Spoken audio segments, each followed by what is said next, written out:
Still taking the bus? My ex-girlfriend mocked, her voice laced with that same venomous condescension I once mistook for charm. She stood in the morning light like a scene from our past, her designer coat catching the breeze, her hair expertly tousled, her arm wrapped around a man I didn't recognize. But what caught me more was how much she hadn't changed. Still dressed in pride and bitterness. Still trying too hard to win a game she didn't even know she lost. I could have walked away. I probably should have. But some ghosts need to be buried properly. Her new boyfriend, tall, chiseled, groomed to perfection, turned his gaze toward me with the usual dismissive smirk, until he saw my wrist. That of $4 million limited edition. His voice trailed off, stunned. I smiled and gave the watch a casual glance. Oh, this old thing? His eyes widened as the brand and the craftsmanship registered. Handmade, only 7 ever produced, 1 gifted to a Saudi prince, 1 auctioned to fund an African school project, and 1, this one, on my wrist. Suddenly, I wasn't the guy she left behind. I was someone else. 2 years ago, I was the kind of man who believed love was louder than money.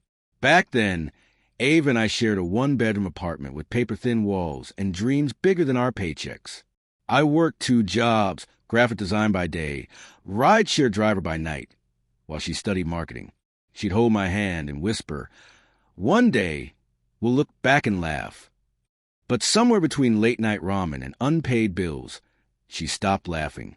She began staying out later, saying her study group was just grabbing drinks. The text became shorter. Her body was in our apartment, but her mind drifted towards something or someone else. I sensed it before I knew it. The scent of a different cologne on her jacket. A second wine glass in the sink when I returned from driving at 3 a.m. Her phone, once casually unlocked, now never out of reach. Then came the lie that confirmed everything. I need space. She said it with a trembling voice, as if she were doing me a favor. Said I was too nice, that I deserved someone who matched my ambition. She didn't even pack much, just enough to never come back. I found out through a friend that she moved in with a senior executive from her internship. Apparently, she upgraded her life and left the past with me.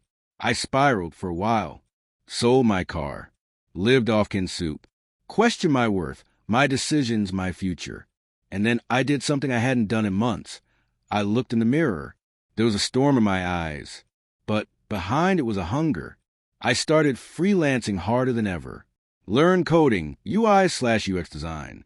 I reached out to startups, offered to work for free if they liked the demo. One project led to another. Then a founder of a cryptocurrency wallet app asked if I could make his MVP look like Apple designed it. I did better. Within 8 months, I was a partner.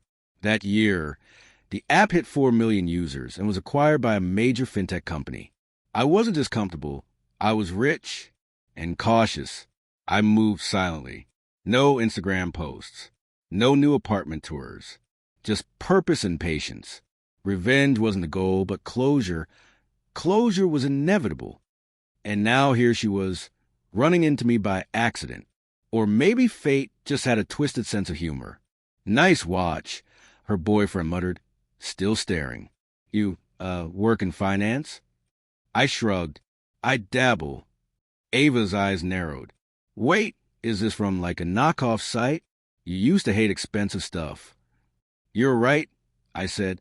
"Used to." I saw the conflict brewing in her expression. Behind the makeup and cold posture, a flicker of recognition, regret, even. "So, you're doing well?" she asked, voice low, almost hopeful. "I'm all right," I said. "Helping some charities. Bought my parents a house. Took a little break from work recently." She gave a shallow laugh. "Wow. Guess the grind paid off." "It always does." She looked away, as if the sun had suddenly gotten too bright. Her boyfriend, meanwhile, was scrolling through his phone, probably Googling my name. I didn't need to look to know what he'd find.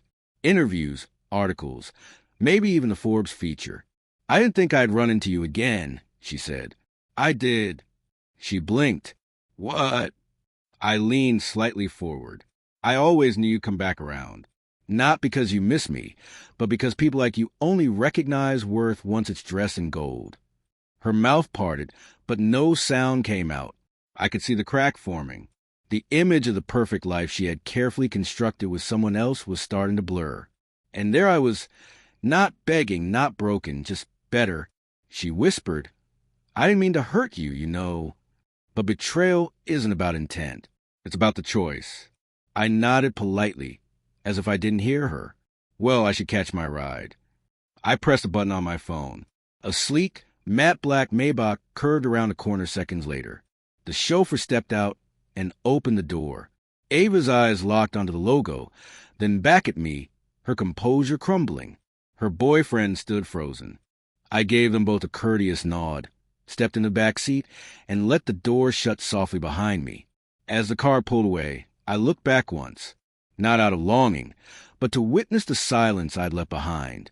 Some goodbyes don't need words. Some stories don't need revenge. Sometimes, becoming everything they said you'd never be is the only closure you need, and the rest is just an old thing.